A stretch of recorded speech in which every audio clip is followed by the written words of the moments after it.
Silakan duduk, Bapak Yahweh memberkati. Ya, Bapak Ibu saudara sekalian, pada saat ini saya akan membawakan firman yang saya beri judul Yesus bukan Allah. Ketika saya pertama kali membuat buku yang berjudul Yesus bukan Allah, banyak pendeta-pendeta yang ngamuk, ngawur saja katanya. يا هدي يا بشير يا طبيب نبي خير الخلق جميعا له أعلى المناسب والمراتب صلاة الله ما لاحت كواكب على الخير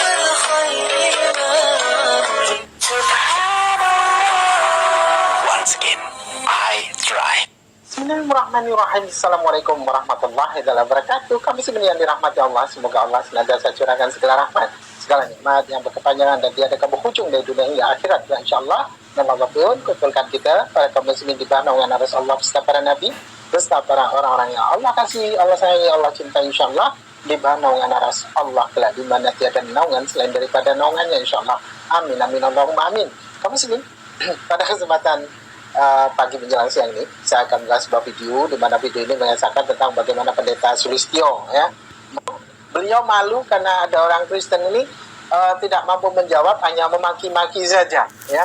Tapi bodoh tapi tidak mau belajar, kata beliau. Jadi orang-orang Kristen itu bodoh tapi tidak mau belajar.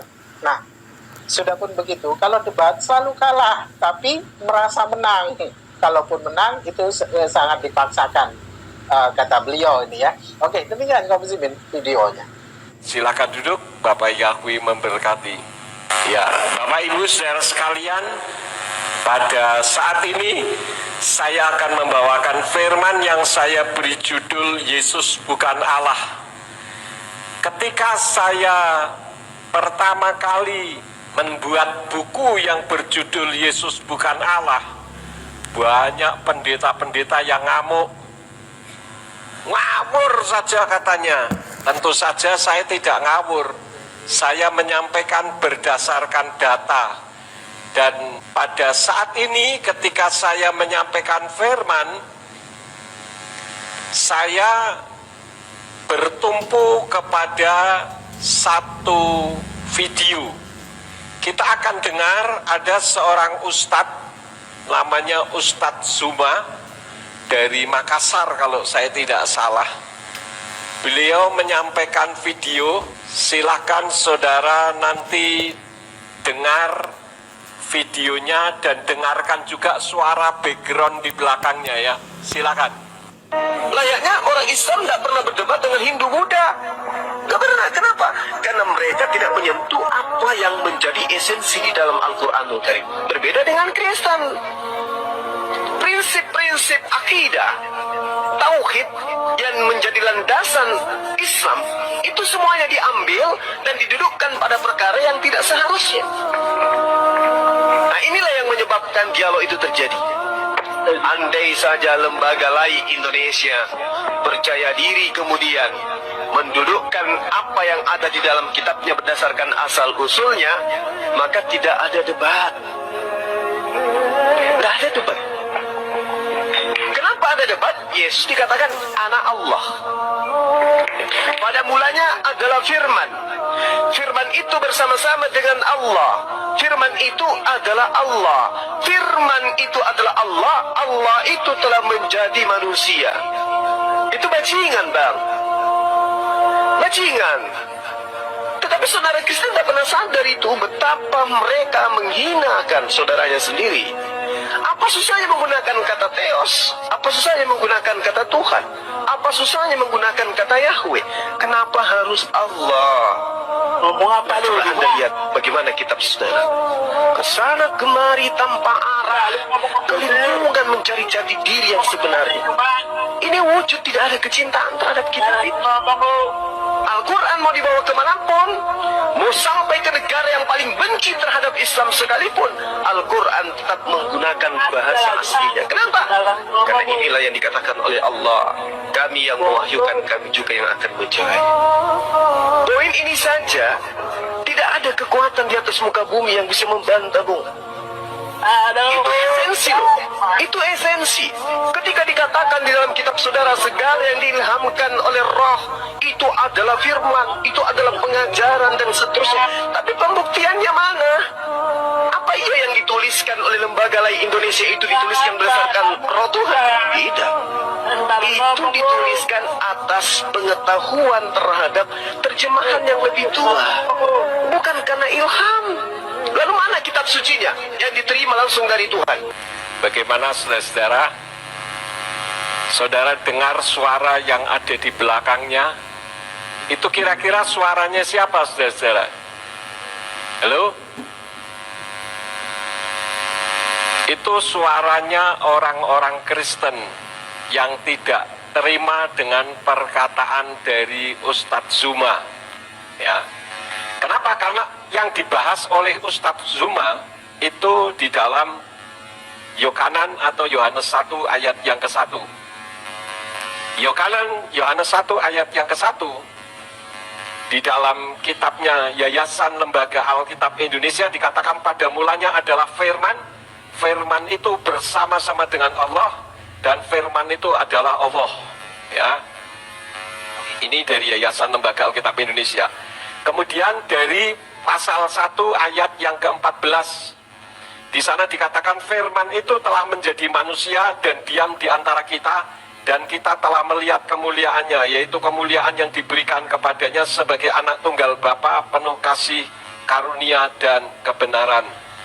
Dan satu lagi di dalam kitab Matius 16 ayat yang ke-16 yang mengatakan, maka jawab Simon Petrus, engkau adalah Mesias, anak Allah yang hidup. Ini yang dibahas oleh Ustadz Zuma. Nah sekarang kita lihat bagaimana kitab suci kita di dalam kitab berbahasa Ibrani. Di dalam Yohanan 1 ayat yang ke-1, di sana bacanya dari kanan ke kiri, ya. Ini kalau dibaca Beresit haya hadafar, wa hadafar haya et ha Elohim, wa hu hadafar haya Elohim. Ada Allahnya tidak, saudara? Ada Allahnya tidak? Tidak ada. Nah, kalau itu terjemahannya yang benar adalah pada mulanya ada firman itu. Beresit itu pada mulanya, haya ada, hadafar, dafar itu. Dafar itu adalah firman yang hidup. Jadi bukan sekedar firman, tetapi firman yang hidup. Siapa firman yang hidup itu? Yeshua HaMashiach. Jadi terjemahannya pada mulanya ada firman itu atau dafar itu. Dan firman itu atau dafar itu bersama Elohim. Dan firman itu atau dafar itu Elohim. Jadi kesimpulannya firman itu atau dafar itu adalah Yeshua. Dan Yeshua itu Elohim, saudara-saudara. Kemudian Yohanan 1 ayat 14. Ini bunyinya ya. Bahadafar lafaz basar wayiskon betukenu waet kefodo rainu hikfot ben yakit laafi mali keset beemet. Ini kalau diterjemahkan kata per kata, tetapi terjemahan yang sudah saya jadikan kalimat bunyinya, dan firman itu menjadi daging dan diam di antara kita, dan kita telah melihat kemuliaannya, kemuliaan yang sama seperti yang diberikan dari Bapa, penuh kasih karunia dan kebenaran. Jadi menurut Yohanan 1 ayat yang ke-14, firman, yaitu firman yang hidup, adalah Yeshua menjadi daging, yaitu seperti manusia. Kalau seperti manusia berarti Yeshua itu bukan manusia, hanya seperti wujudnya saja seperti manusia, tetapi dia adalah firman yang hidup itu. Dan firman yang hidup itu Yayasan Lembaga Alkitab Indonesia tidak ada Allahnya. Yang ada adalah di dalam Matius 16 ayat 16. Wayaan Simon Petrus, wa yomar atahu Hamasya ben Elohim Chayim. Ini kalau kalimat. Dan Simon Petrus atau Kepa menjawab, engkaulah Mesias atau Hamasya, putra Elohim yang hidup. Ada Allahnya tidak, saudara-saudara? Tidak ada. Jadi kalau umat Kristen itu, tadi Ustadz Zuma katakan pede atau percaya diri dengan kitabnya. Kalau menurut saya ini bukan kasus percaya diri atau tidak percaya diri, tetapi adalah karena berdasarkan untuk penginjilan, ya, kontekstual. Ada orang mengatakan begini, Pak Yakub menyalahkan kontekstual, tidak? Saya katakan tidak. Tetapi itu 20 tahun ke belakang sono. Kalau sekarang sudah tidak bisa kontekstual lagi. Buktinya apa? Buktinya orang Kristen kalau berdebat dengan umat Muslim tidak ada yang menang. Tidak ada yang menang. Menangnya menang dipaksakan. Apalagi para murtadin. Ya. Memangnya kalau tidak menggunakan kata Allah, kenapa? Apakah berarti tidak ada Tuhan di dalam kekristenan? Di dalam kitab berbahasa Ibrani tidak ada nama Allah di sana, ya. Jadi kontekstual saya setuju, tapi 20 tahun ke belakang sono. Sekarang orang sudah pinter. Makanya banyak pertanyaan-pertanyaan yang ditujukan kepada umat Kristen, dan umat Kristennya tidak mau belajar. Pendeta itu dari bahasa Sanskerta, yang artinya orang yang pandai, tetapi realitasnya menjadi orang yang paling bodoh, diajari tidak mau. Kenapa? Karena merasa pinter, mengatakan bahwa kitab suci terjemahannya Yayasan Lembaga Alkitab Indonesia itu sudah paling benar. Bahkan ada pendeta di Semarang yang mengatakan bahwa saya pedomannya cukup dengan LAI, tapi ajarannya ngawur bondrol tidak karuan, saudara-saudara. Ya, tidak bisa berteologia dengan baik. Kalau menurut saya ini memalukan sekali. Nah, Demikian tadi komisi ya, di mana pendeta sulit. Ya itu tadi, di dalam kekristenan itu karena memang sulit untuk jujur ya, karena memang harus bohong-bohong, harus tipu-tipu, harus menyesuaikan kebutuhan gitu.